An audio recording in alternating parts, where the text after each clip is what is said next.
High high high, নামাজের মধ্যে দাঁড়াইছে, আজে বাজে চিন্তা মাথায় আসতেছে, কিন্তু খারাপ খারাপ কিছু দৃশ্য চোখের মধ্যে বাজতেছে। নামাজ কি হবে? আরে ভাই, আমার প্রিয় নবীজি কি বলেন জানেন? সেগুলো হচ্ছে শয়তানের আসওয়াসা, এবং শয়তান আমাকে নামাজে ডিস্টার্ব করবে। কিন্তু সে ডিস্টার্ব থেকে কিভাবে বাঁচবেন?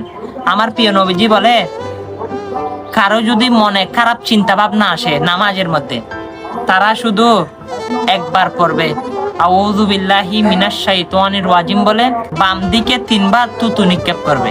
হ্যাঁ, অবশ্যই থুতুগুলো এমন ভাবে ফেলবেন যেন পাশের জনের গায়ে না পড়ে। আস্তে আস্তে তু তু করে আস্তে আস্তে করে ফেলবেন, বুঝছেন? আর এটা তো শুনেছেন, অনেক মানুষ কিন্তু এই হাদিস সম্পর্কে জানতে পারবে আপনার কারণে, আপনি যদি ভিডিওটা শেয়ার করে দেন। আল্লাহ সবাইকে কবুল করুক, আমিন।